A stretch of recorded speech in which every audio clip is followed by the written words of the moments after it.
몇 년 전 나는 서울 외곽에 있는 작은 아파트로 이사를 갔다. 이 아파트는 다소 오래된 건물이었지만 가격도 적당하고 주변 환경도 괜찮아서 선택하게 되었다. 이사를 완료하고 처음 며칠은 별다른 일 없이 지나갔다. 그런데 어느 날 밤 이상한 소리가 들리기 시작했다. 처음에는 바람 소리인 줄 알았다. 하지만 시간이 지날수록 그 소리가 분명히 사람이 걷는 발자국 소리처럼 들렸다. 게다가 이상한 것은 그 발자국 소리가 거실 바로 위인 다락방 쪽에서 들린다는 것이었다. 우리 집에 다락방이 있다는 사실을 이사를 올 때 알지 못했다. 이상하게 여긴 나는 다음 날 아침 관리사무소에 문의했다. 관리사무소 직원은 이 건물에 다락방 같은 것은 없다고 했다. 그는 건물을 설계 도면까지 꺼내왔지만 어느 곳에도 다락방에 관한 언급은 없었다. 나는 혹시 착각했나 싶어 그날 밤을 맞이했다.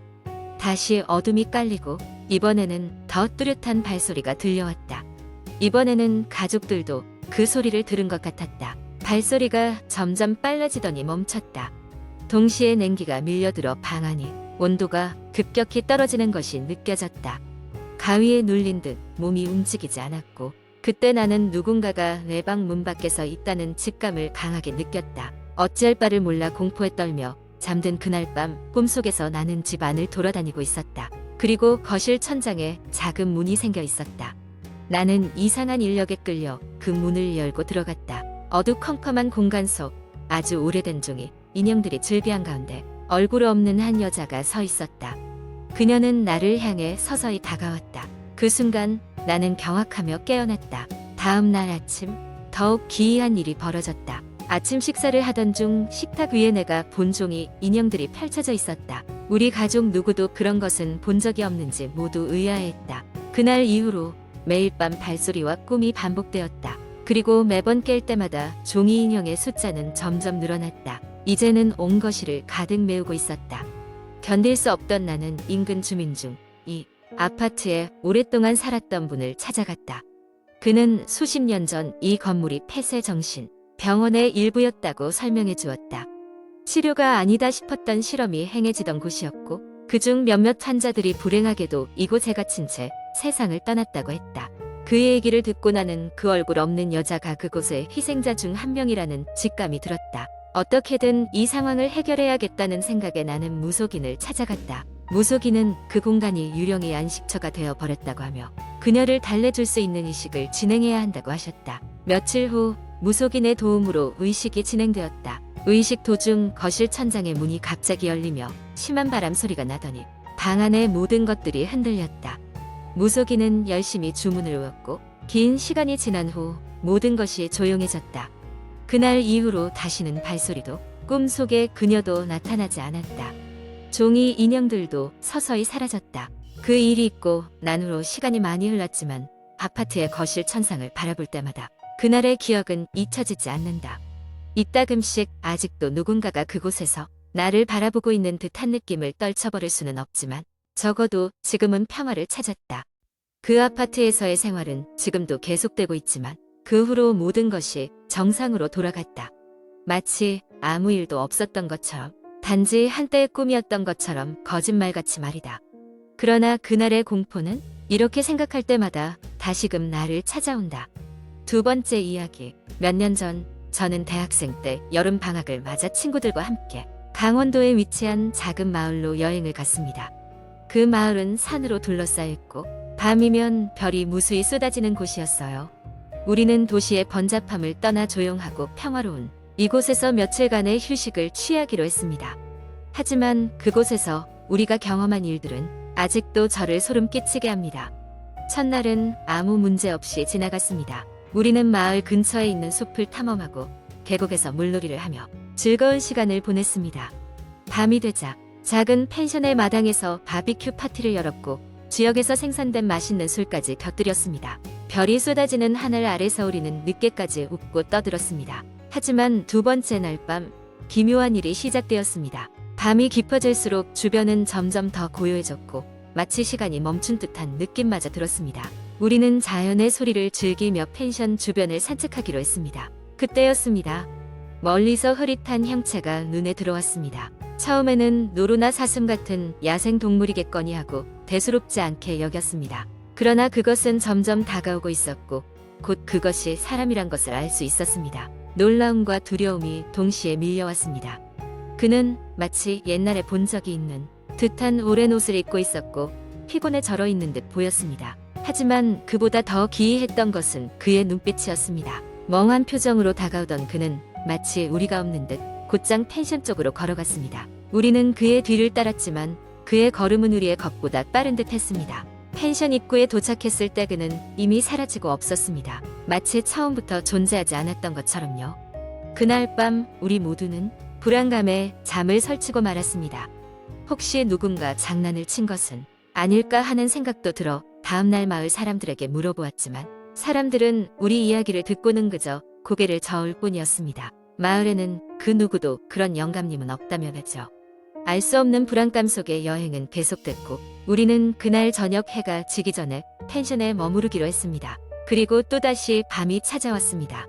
이번에는 아무런 일이 없기를 바라며 조용히 저녁을 보내던 중 펜션 주인이 저희를 찾아왔습니다. 그는 수수께끼 같은 미소를 지으며 저희에게 어딘가 모르게 귀에 익은 동요 한 곡을 들려주었습니다.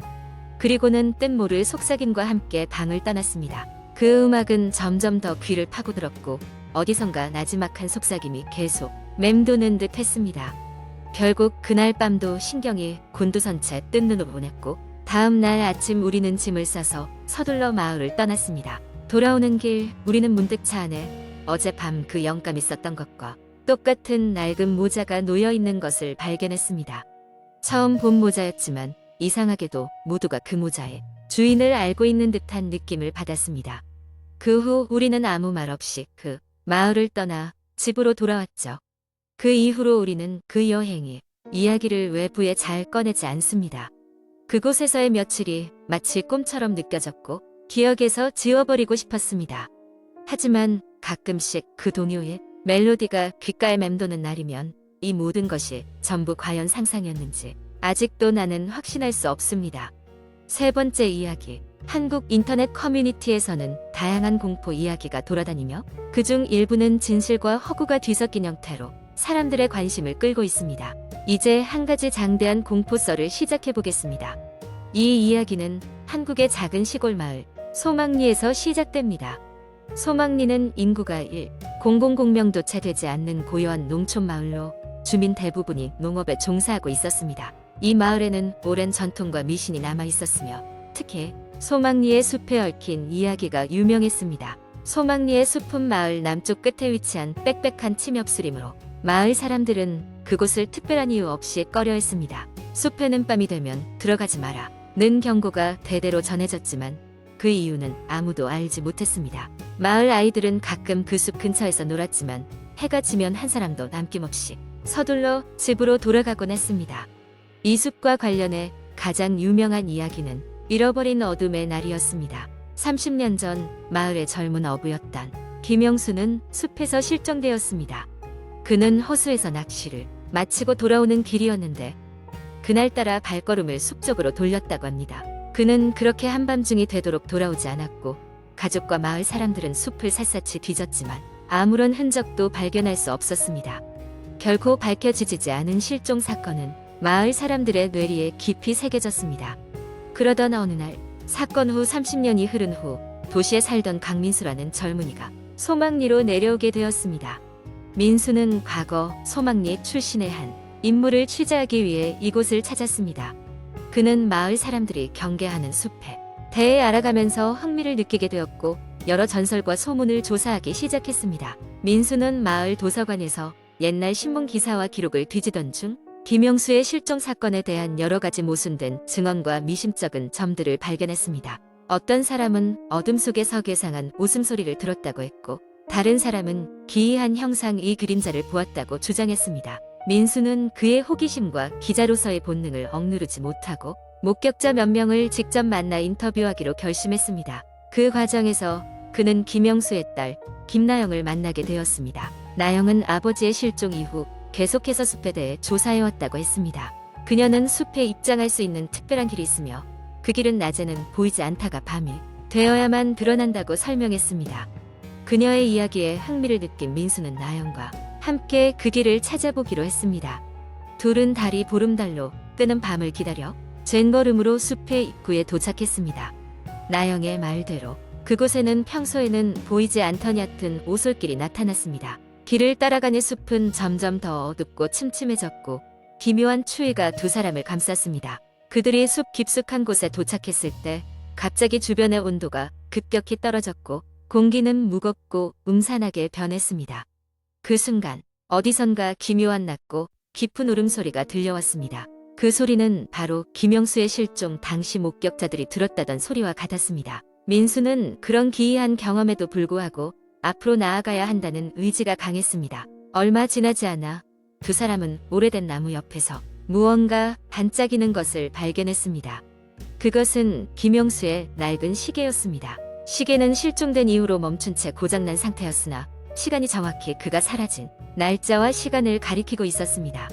그러나 그때 숲 곳곳에서 무언가 먹먹한 그림자들이 늘어났고 각기 다른 방향에서 두 사람을 향해 다가오기 시작했습니다.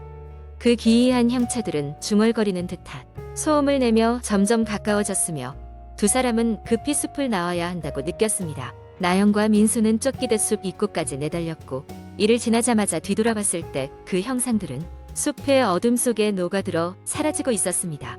그날 밤 이후 민수와 나영은 마을 사람들에게 그들이 경험한 일을 이야기했습니다. 많은 이들이 여전히 믿지 않았지만 일부는 그들의 이야기에 귀를 기울였습니다. 마을 사람들은 다시 한번 밤이 되면 숲에 들어가지 마라 는 경고를 되새기게 되었습니다. 이후로 소망리의 숲은 마을 사람들 사이에서 더욱 금기시되었고 사람들은 그곳에서 무엇이 잠든 것인지 알 수 없었지만 그날 이후로 다시는 그 숲에 들어가기를 시도하지 않았습니다. 민수는 자신의 경험을 근거로 소망리의 전설과 실제 사건을 엮어 책을 출간했고 나영은 아버지의 실종과 관련된 진실을 마주하며 슬픔을 극복해 나갔습니다. 그러나 여전히 소망리의 숲에는 알 수 없는 무언가가 남아있고 그 비밀은 세대를 지나며 마을 사람들 사이의 두려움의 그림자를 드리우고 있습니다. 이 숲의 미스터리가 영원히 풀리는 일은 없을지도 모릅니다.